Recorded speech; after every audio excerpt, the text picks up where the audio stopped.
इस वीडियो में मैं आपको जो बातें बताने वाला हूँ वो आपको धर्म, पाखंड और अंधविश्वासों से दूर हटाकर विज्ञानवादी, तर्कवादी सोच दे सकती है। तो इसलिए इस वीडियो को पूरा ध्यान से जरूर सुनिएगा। आपने देखा होगा कि कै, खे, गे, गे, डे, डे, चे, चे, जे, डे, टे, टे, टे, डे, डे, टे, टे, टे, टे, ये जितने भी अक्षर हैं, ये जितने भी ये लेटर्स हैं, ये जितने भी अक्षर आप स्क्रीन पर देख रहे हैं, ये सब इंसान ने बनाए हैं। और सबसे बड़ी बात यह है कि इन्हीं शब्दों में से ही भगवान को भगवान का नाम दिया गया है, जिसे सब भगवान बोलते हैं। इससे यह साफ जाहिर होता है कि भगवान ने अपना नाम खुद नहीं रखा है। भगवान का जो नाम है वह इंसान ने रखा है। यहाँ तक कि भगवान धरती फाड़कर नहीं निकलते हैं, उनकी मूर्ति को भी इंसान ने ही बनाया है। भगवान नाम भी दिया है, जो भी किया है सब इंसान ने किया है। तो भगवान ने क्या किया है? कौन है भगवान? भगवान को हम कैसे माने कि यह भगवान है? क्योंकि भगवान को बनाने वाले और भगवान को नाम देने वाले तो हम इंसान ही हैं। भगवान ने कुछ खुद से नहीं किया, जो किया इंसान ने किया। विज्ञान भगवान को नहीं मानता, क्योंकि भगवान ने ऐसा कुछ किया ही नहीं है जिससे हम उसे माने कि वो भगवान है। देश भर में बहुत सारे मंदिर हैं, वहां पर हर एक तरह के लोग आते हैं दूर दूर से दर्शन करने के लिए, और अपनी इच्छा अनुसार 50, 100, 200, 500, 1000, 10,000 चढ़ाकर कहते हैं मैंने इतना दान किया, मैंने उतना दान किया। लेकिन एक बात आप सोच करके देखिए, क्या भगवान के नाम पर चढ़ाई गई रकम भगवान की जेब में जाती है? क्या भगवान ने कभी आपसे कहा कि आप मेरे मंदिर में आइए? क्या भगवान ने आपसे कभी पैसे मांगे? क्या भगवान ने कभी आपसे कहा कि मेरी पूजा करने के लिए आप सिर्फ मंदिर में आइए? क्या भगवान ने कहा मेरे लिए अगरबत्ती लेकर आना? क्या मेरे लिए फूल लेकर के आना? मेरे लिए पैसे लेकर के आना? मुझे पैसे की जरूरत है।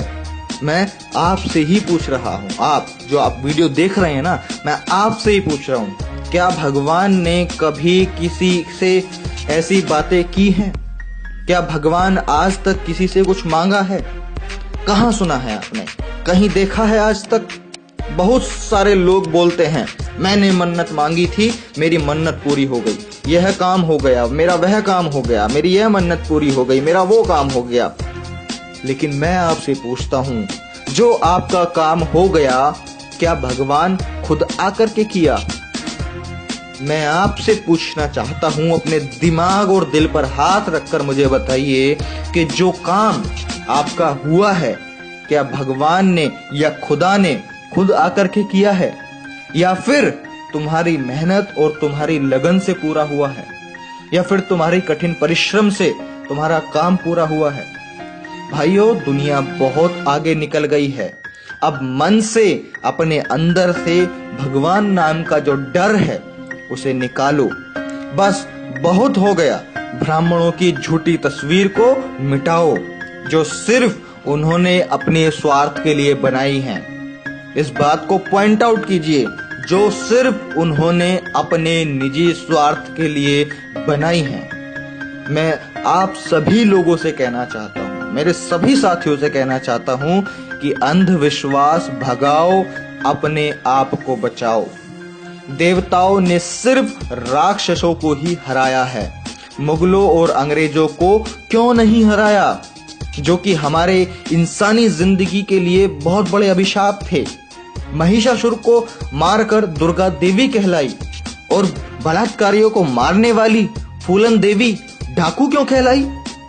पहले तो धड़ाधड़ अवतार जन्म लेते थे, शिक्षा का युग आते ही अवतारों की नसबंदी क्यों हो गई?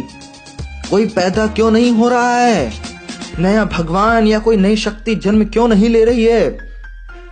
इस बात को आप समझिए कि आस्था ही अंधविश्वास की जननी है। आस्था मूत्र आपको पिला रही है और नारियल का शुद्ध पानी फिकवा रही है।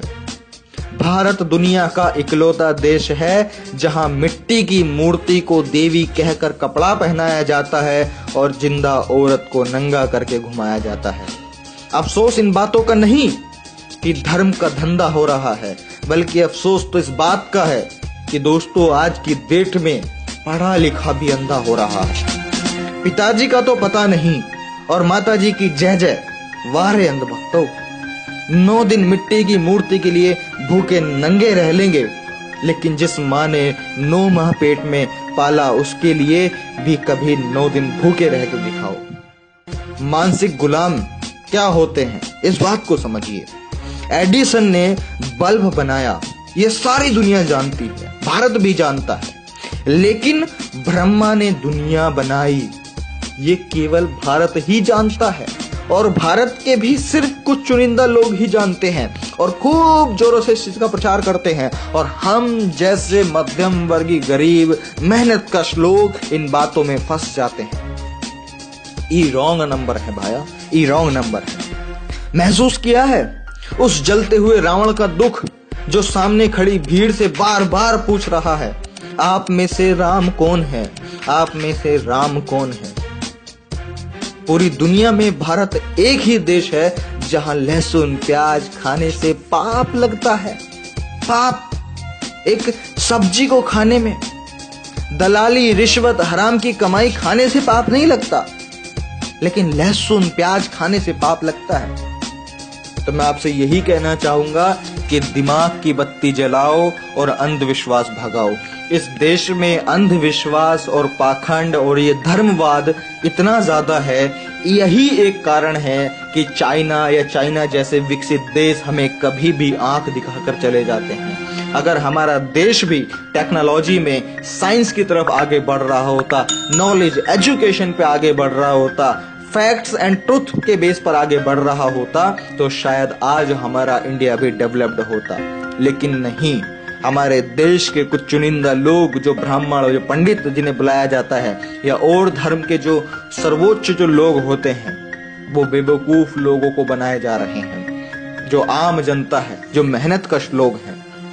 तो मैं बस लास्ट में इतनी बात कहूंगा कि अपने दिमाग की बत्ती जलाओ, सोच विचार करो और अंधविश्वास और पाखंड इस देश से मिटाओ, ताकि ये देश अंधविश्वास पाखंडवाद मुक्त भारत बन सके और ये देश विकासशील देश बन सके और या विकसित देश बन सके। तो मैं प्रशांत बोध अपनी इन्हीं बातों के साथ इस वीडियो का खत्म करता हूं। अगर इस वीडियो की बातें आपको समझ में आई हों और आपको सही लगी हों, तो इस वीडियो को अपने हर व्हाट्सएप ग्रुप में हर एक कांटेक्ट के साथ में जरूर शेयर कीजिएगा, ताकि उनके दिमाग की भी बत्ती जल सके और वो भी पाखंडवाद अंधविश्वास से मुक्त हो सकें। तो ठीक है साथियों, मैं प्रशांत बोध मिलता हूं आपसे अगली वीडियो में किसी और जबरदस्त टॉपिक के साथ में। तब तक आप इस वीडियो को शेयर करते रहिए। धन्यवाद। ये कुछ जरूरी वीडियो है, इनको देखने के लिए डिस्क्रिप्शन में लिंक पर क्लिक करके भी आप देख सकते हैं। लेकिन अगर आप इस वीडियो को फेसबुक पे देख रहे हैं तो यूट्यूब पे सर्च कीजिए प्रशांत बोध और चैनल पे क्लिक करके आप इन वीडियोस को देख सकते हैं। चाइना ने आपको आपकी औकात भी दिखाई है। हमने कौन सा साला चाइना को कुछ ले दे थोड़ी रखा है कि हमको उसी का चलाना है। मैं ये कह रहा हूँ कि रेंट बाहर आ जाएगी इंडिया वालों की। मंदिर वही बनेगा, मस्जिद वही बनेगा, हमारा धर्म सर्वप्रथम है, ये देश हिंदू राष्ट्र बनेगा। 100-200 चुटिया वाले ब्राह्मण होंगे जो हराम की बैठ के खाएंगे। ये मंदिर मस्जिद और भगवान ये सिर्फ एक धंधा है, एक व्यापार है। अगर मंदिरों में या भगवानों के नाम पर लोगों के बीच में आस्था होती, श्रद्धा होती, तो यहाँ पर फायदे और नुकसान वाली बात ही नहीं आती। लेकिन जो ये खबरें, जो न्यूज आप देख रहे हैं कि इस मंदिर को हुआ 400 करोड़ का नुकसान, इस मंदिर को हुआ इतने करोड़ों का नुकसान, तो इस बात से आपको समझना ही पड़ेगा। मानने ना मानने की बात नहीं कर रहा हूं मैं, आपको मानना पड़ेगा, समझना पड़ेगा कि मंदिर और ये भगवान ये सिर्फ एक व्यापार है जो कुछ चंद लोगों ने इसको चलाया हुआ है अपने निजी फायदे के लिए। या फिर इस तरह के किसी भी बच्चे को धर्म या फिर किसी ब्राह्मण या पुजारी के पास में लेके जाएं या भगवान के पास में लेके जाएं, तो वो भगवान क्या इस बच्चे को ठीक बना सकता है या ठीक कर सकता है? क्या उसके पास ऐसी शक्ति या ऐसा चमत्कार है कि वो इस बच्चे की नाक लेके आ सके, वो इस बच्चे के हाथ लेके आ सके, या किसी बच्चे का जो भी अंग गायब है वो उस अंग को लगाकर काम करवा सके? मेरे ख्याल से नहीं। लेकिन अब इस बच्चे को हम विज्ञान के पास लेके जाते हैं, डॉक्टर्स के पास लेके जाते हैं कि क्या सर इसका कोई उपाय हो सकता है, क्या ये दोबारा से प्रॉपर वर्क कर सकता है बच्चा? तो जरूर डॉक्टर यही कहेंगे, विज्ञान यही कहेगा कि यस, ये बिल्कुल संभव है प्लास्टिक सर्जरी के द्वारा। वीडियो के नीचे इस लाल बटन को दबाकर चैनल को सब्सक्राइब जरूर कर लें और इसके साथ में घंटी का बटन दबाकर ऑल पर जरूर क्लिक कर लें ताकि आने वाले टाइम की हर वीडियोस की नोटिफिकेशन आप तक जरूर पहुंच सके।